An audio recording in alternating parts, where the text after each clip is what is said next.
Yeah, let's go. What's your forecast? Big one. I think we at least got 5. I think we got some. I'm not gonna lie. I think we got some ballers in this Yeah. quarterback class. Like Yeah. I'm not very disappointed in any of the first round quarterbacks Yeah. right now. Except Yeah, Penix. It's hard to say anything about Michael Penix. Yeah, true. But I mean, obviously Jaden is my favorite, but Caleb's been playing great. All bias aside, Jaden's doing really good. Yeah, he's super good. Yeah. And I mean, I've really had to eat my words about Bo Nix. Yeah. I was a big Bo Nix hater.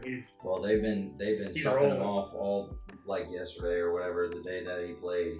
They were freaking blowing him up. Oh, he played lights out. Yeah, I mean he did, but like they were like, he's number 5, top quarterback in the league right now for the last 6 games. And He's numbers 8 QB for I'm points this year. that's Yep. fine. Yeah, no, Just a hair behind you. But he's still ranked behind Jaden Daniels, Caleb Williams.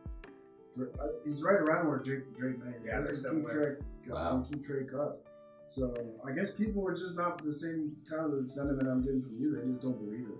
Even if he's doing good, like when you watch him play, I'd say about halfway between now and the start of the season, we talked about Bo Nix a little bit, and we kind of said the same thing. Where we're like, yeah, the numbers look great, but like the eye test isn't all that. Yeah. The eye test is coming. It's starting to match up with the numbers, in my opinion. Like he looked real good this week. And aside for Cortland Sutton, like they don't have weapons, so there's no giant excuses. Like I don't even think Cortland Sutton's this insane alpha receiver where he's super dominant. But he's a really good receiver. Yeah. And that's it. After that, he's got Bailey or whatever. Yeah, Bailey, Marvin Mims, like Troy Franklin. Yeah, Troy Franklin, and then a ragtag group of running backs who can't get 20 yards combined on 30 carries. Like he's playing great. And I think in my opinion, like you said, he's near Drake Maye. That's what separates him so much from Drake Maye to me is I think they're in pretty similar situations as far as their offensive groups that they have for skill positions to work with. And Bo Nix is way better at not turning the ball over and even just scoring touchdowns. The guy's a touchdown machine right now. Like, he has like 5 multi-touchdown passing games this season. That's absurd. Yeah. People are probably saying if you're going to compare the two of them, you're going to say Bo Nix is part of the system. You got Sean Payton, and who does Drake Maye have? I don't know. So they're like, yeah. So it's like that's probably where they're coming from. If you're going to say May, it's a matter of maybe next year he gets a better key. Maybe next year. Maybe next year. Awesome, dude. That was awesome. I think the thing that, like, even I have the issue of that sometimes where I kind of buy into my own bias where it's like, okay, I'm sticking with my original opinion despite the new information that's been given to me.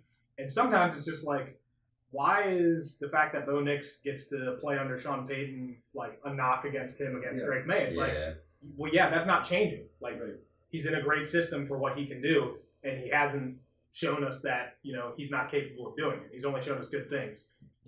Why would I go out of my way to be like hopeful for Drake Maye to find a new system around him and, add players and stuff like that when we can see Bo Nix is doing better than, Caleb Williams is with an all-star cast. Yeah. Now, same thing there. That's like, I don't think anybody would be playing well in the Shane Waldron system, but, Caleb Williams is the one that was in there. So I can't judge anybody else off of that. All I can do is judge them off of what they've shown and what they have around them right now. And I think it's just getting older, dude. I'm just starting to realize that the players don't matter as much as the schemes, the coaches, and whatnot. They matter to an extent. Like, I don't think DeAndre Swift would be doing what Saquon Barkley's doing, if he was still in Philly. But yeah, no, I do agree. A good coach is going to make it work. Yeah. It's just how it is. And like we put on Baker Mayfield saying about finding the right system for you. Mm-hmm. Look at Russell Wilson when he was in Denver.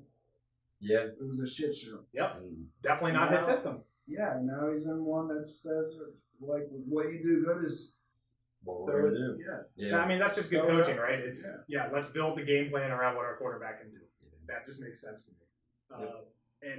And that kind of leads me into Caleb Williams, who is, besides for Jaden, I think Caleb's my pick. Like, that is who I would want the most out of any of the rookie quarterbacks. I'm still gonna go with Caleb.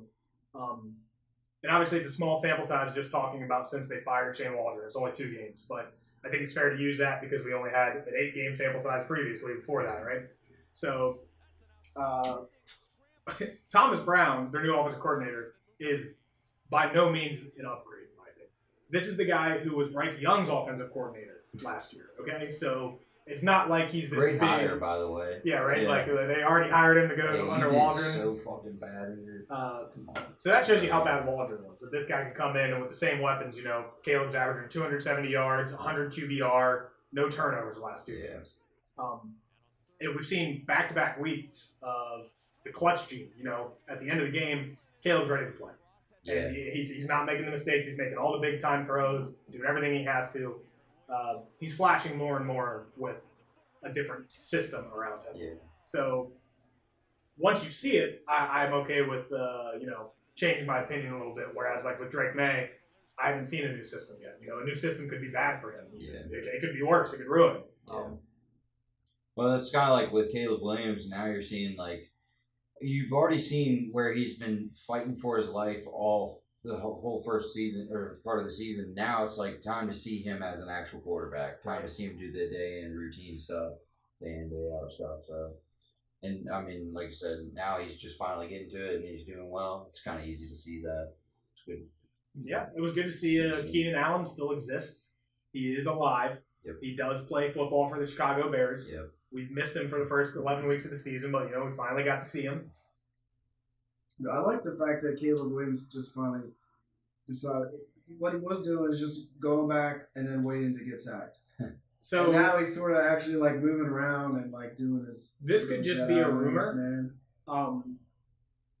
but apparently Shane Waldron just told Caleb Williams to wing it on his dropbacks. He didn't have design amount of steps on any dropbacks for any play in the playbook. So no designed 3, 5, or 7 step dropbacks. It's just whatever you think feels right. So how's the timing with receivers ever going to be right? That's a playing perfect thing to do with a rookie quarterback. Yeah, what are we talking about? Yeah. But you know what Thomas Brown told him right before kickoff this week? He said, go be superhuman. That's what I like to hear. It's, hey, here's your plays, but go do you. Go, this is why you were drafted number 1 overall. You have to go play football. Yeah. And I feel the same way about Jaden. It's, sometimes they're trying to keep him in the pocket and do things. It's like, it's not why he was the second overall. He's been running a lot of read option now. He's getting a lot more receiving yards, learning how to scramble a little bit better. Yep, absolutely. Maybe it was something. I thought it might have had something to do with the old offensive coordinator. Maybe he's telling him, stay in the pocket, don't run around. Yeah. And the new guys maybe let him.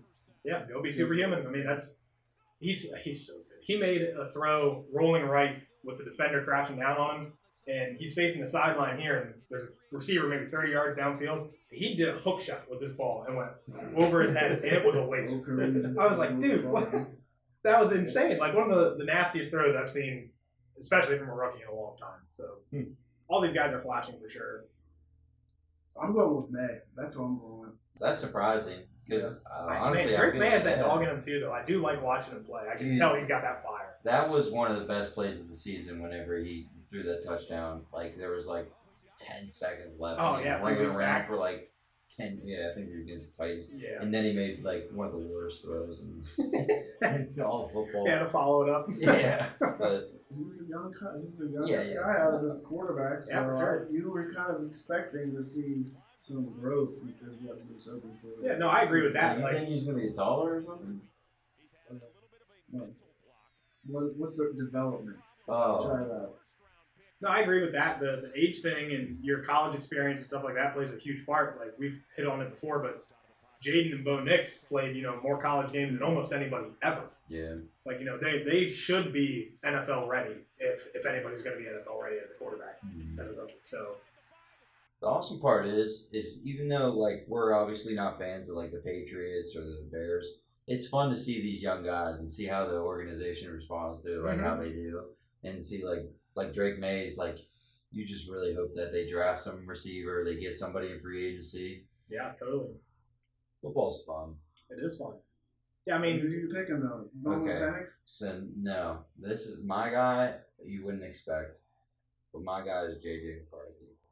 Ooh, we didn't even. I didn't even bring his name up. JJ McCarthy just looks like, dude, he could be so much dog shit, and I'm still gonna be like, loving him to like give up whatever because, dude, if Sam Darnold can do as good as he's doing, I would imagine that JJ McCarthy is gonna do better. That's a fair enough point. You know, we've talked about Kevin O'Connell many times on here before, and how we all feel about him as a coach. Yeah. And just the draft capital and how the Vikings feel about JJ McCarthy is enough for me to be like, perfect situation, best receiver in football to throw to.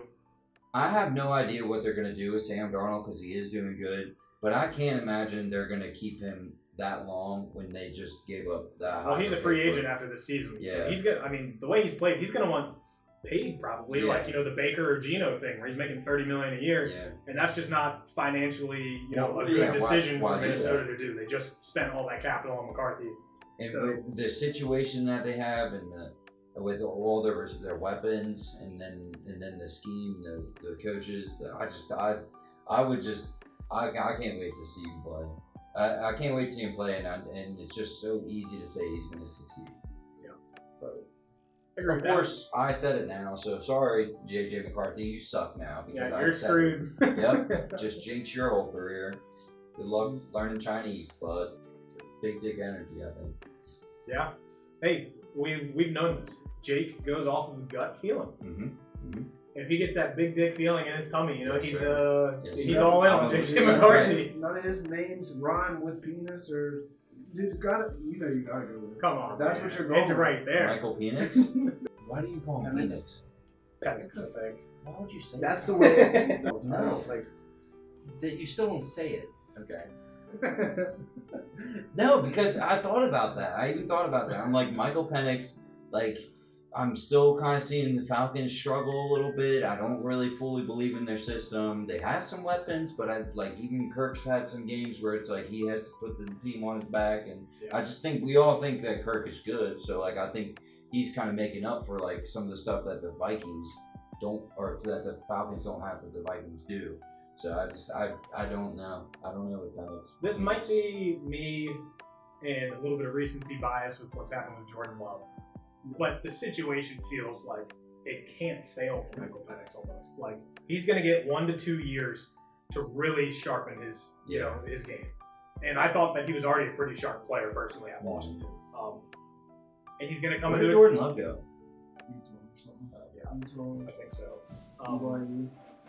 Yeah, one of those schools, not like a giant name school. Then It's why kind are of a we not surprise talking pick. about Jordan Travis like this?